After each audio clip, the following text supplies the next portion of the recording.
Est-ce que vous avez vu ce tweet de Sardoche? Sardoche, je connais pas plus que ça Sardoche. Je sais que c'est un streamer, je sais que c'est un gamer compétitif sur LoL, parfois d'autres jeux. Très gros streamer mainstream français, si jamais vous connaissez pas Sardoche. Je sais pas s'il y a des gens sur Twitch qui connaissent pas Sardoche, mais connaissant mon public, il y a au moins 2, 3, 4 personnes qui peut-être connaissent pas.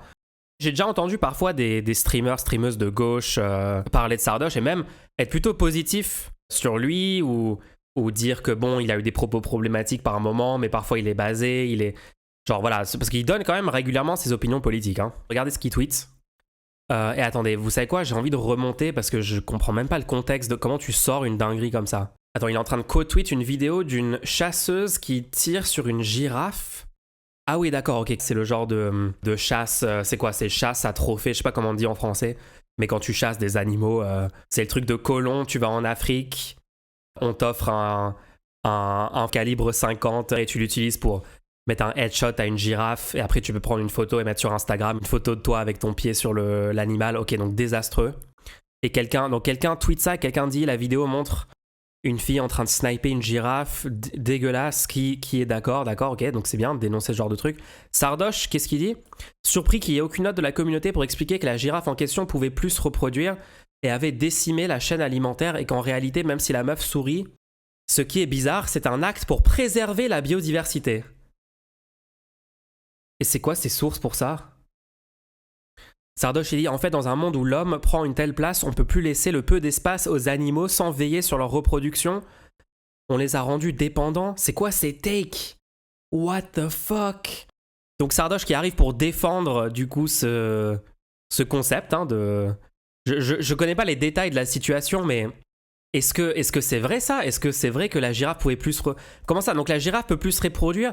Donc c'est quoi la logique? C'est si un animal peut plus se reproduire, c'est ok de mettre fin à sa vie. Enfin, encore une fois, là c'est encore une fois un exemple du spécisme ambiant qui est vraiment incroyablement présent et ancré dans les gens. Genre les gens commencent à trouver ça complètement normal d'abattre un animal sentient parce que soi-disant l'animal pouvait plus se reproduire. What? En quoi ça rend le truc ok en fait? C'est désastreux. Ça va en faire du monde à abattre si on veut préserver la biodiversité. Mais attendez, parce que là je suis remonté au début du truc, mais c'est pas vraiment ça que je voulais commenter à la base. Je savais même pas qu'il avait dit ça. Décimer la chaîne alimentaire, ça veut dire quoi pour un herbivore? Non, mais cherchez pas de la logique dans le tweet de Sardoche. Ça n'a aucun sens ce qu'il est en train de dire. Et donc il dit ça, et quelqu'un lui dit, du coup il faut éliminer les humains qui se reproduisent pas, / ne veulent pas se reproduire. Je sais pas, retourne rager sur LoL, PTDR, c'est quoi ces raisonnements? Oui. Le raisonnement tient pas, est complètement débile. Et là, Sardoche, je crois que vous n'êtes pas prêts pour ce qu'il a sorti. Si tu m'écoutais rager sur LoL, tu saurais que je suis pour la régulation des vies humaines au même titre que celle des girafes. Donc il est littéralement d'accord avec ça. Il est littéralement en train de dire, oui, en effet, il faut sniper également les humains s'ils ne peuvent pas se reproduire ou ne veulent pas se reproduire. 700 likes sur ce tweet. Sa communauté approuve totalement de ce tweet. Sauf si c'est clairement du second degré ou une parodie ou un truc comme ça, mais ça n'a pas l'air d'être ça vu ses autres positions réactionnaires. C'est ok. Tout à fait normal, c'est juste une journée normale pour Sardoche. Oui, c'est juste oublier totalement l'individu et voir juste un écosystème global. Catastrophe, ce type est un nazi. C'est une mentalité de nazi. Moi, je suis totalement d'accord avec le tweet de Ribot dans la sauce qui dit littéralement Hitler. Le truc de oui, il faut réguler la population humaine, ça a été une idéologie ultra répandue dans l'histoire de l'humanité. C'est quoi le nom du gars qui disait que les pauvres se reproduisent plus vite, il faut réguler la population de pauvres, sinon la planète... Ouais, Malthus, voilà, merci. Donc c'est du malthusianisme, c'est un truc qui est... Je veux dire, ça fait des siècles qu'en Occident, il y a cette idéologie qui a été massivement répandue par Malthus à l'époque. Et ça a évidemment influencé pas mal tous les fascistes, les nazis, tous les gens qui obsédaient sur la régulation génétique, la régulation de la population, sélectionner les meilleurs individus pour que la race humaine soit plus forte, etc. Enfin, c'est tellement lié historiquement, ces idéologies. Et non, juste la take de dire que oui, il faut réguler les vies humaines en les tuant comme on a abattu cette girafe d'un fusil sniper. Genre le mec regarde un film de science-fiction dystopique. Tu sais, il regarde Thanos en train de tuer la moitié des gens. Et il est là genre, bah oui, il avait raison, c'est une bonne idée. Il regarde... c'est quoi un autre film de science-fiction où il faut réguler la population en faisant mourir massivement des humains. Ce mec regarde ce genre de film et il est juste totalement d'accord avec le méchant fasciste génocidaire du film, en fait. C'est incroyable. Sardoche, c'est un teubé, il mérite pas qu'on parle de lui. Bah, je sais pas, quand vous avez des influenceurs qui sont massivement suivis, j'ai raison de critiquer ça, non? Je comprends pas. Je vois régulièrement parler de Thanos en positif. Ouais, donc c'est... Mais en vrai, c'est répandu comme take. Hein.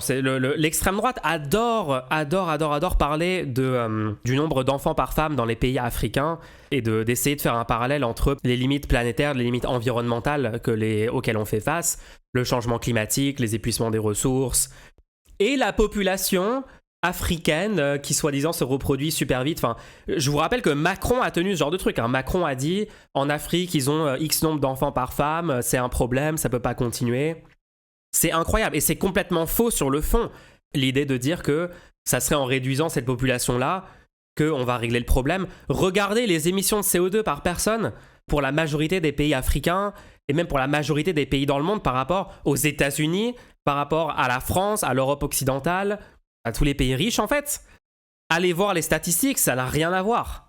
Le train de vie des Européens, des Américains, etc., ces pays-là, la façon dont l'agencement du pays a été fait, la façon dont le mix énergétique du pays a été fait, la société centrée autour de la voiture individuelle, enfin bref, toute la société moderne occidentale consomme bien plus de CO2, de ressources.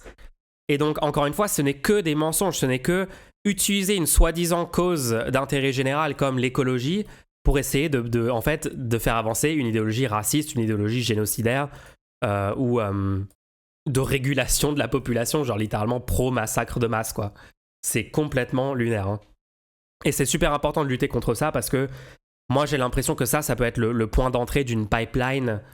Vous vous souvenez, récemment, on a regardé la vidéo de Rochdi qui essayait justement de draguer genre les écolos et de dire, regardez, les nazis aussi étaient écolos, pourquoi vous ne deviendrez pas juste nazis? Au final, c'est eux qui ont parlé de ça, etc. Vous vous souvenez de ce truc-là? Je pense que les idées véhiculées par Sardoche sont aussi un peu dans cette même veine-là, d'accord? C'est un peu la porte d'entrée où tu peux te dire, ah oui, en fait, il faut réguler la population pour tenir compte des limites écologiques, pour tenir compte du climat, des ressources, des trucs comme ça. Et mince, tout d'un coup, en fait, le problème de ça, c'est plus du tout l'écologie. On veut pas des transports en commun gratuits en France, on veut pas mettre plus de régulation sur le privé, on veut pas... Non, on veut pas changer le mix énergétique, on veut pas investir dans du renouvelable. Pas du tout, en fait, le problème, c'est certaines populations qui se reproduisent très très très vite. Ouais, on vous voit, c'est pas subtil, hein, franchement. Et souvent, les pays pauvres polluent pour les pays riches. Oui, en plus, voilà, on peut se poser la question, les émissions de la Chine qui ont quand même beaucoup augmenté ces dernières décennies, bah, la Chine est devenue l'usine du monde et c'est les pays occidentaux en masse qui achètent les produits fabriqués en Chine. Donc, qu'est-ce qu'on est d'accord? La production, elle n'est pas juste faite pour la Chine ou pour les Chinois, elle est faite pour le monde entier. Donc, est-ce que c'est logique de compter ça comme émission de CO2 de la Chine et de mettre la faute sur le train de vie des Chinois, ou etc. Enfin non, vous voyez, c'est ça, c'est... Bref. Compliqué comme débat, il y a plein de choses à faire. Moi, je suis d'accord que tous les pays doivent participer, la Chine y compris, l'Inde y compris, le Brésil, etc. Bien sûr, il n'y a pas... aucun pays, en fait, n'est parfait sur l'écologie, à part peut-être des micro-pays qui ont genre des conditions initiales pour avoir 100% de leur mix électrique en renouvelable. Et j'avais vu à un moment, je ne sais plus c'est quel pays... il y a un petit pays asiatique avec peu d'habitants, mais qui a beaucoup de montagnes, beaucoup de fleuves et de lacs, etc., qui arrive à avoir 100% de renouvelables très facilement.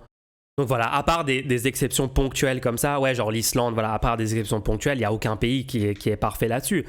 Il y a quand même une priorité sur les pays occidentaux qui ont littéralement les moyens, la richesse, les capitaux pour investir. Ils ont la manœuvre disponible pour changer leur système énergétique, pour faire des réformes, pour réguler, pour imposer des nouvelles normes. Il y a plein de trucs, il y a énormément de choses qu'on peut faire, quoi. Bref, assez fou d'avoir ce genre de take de Sardoche.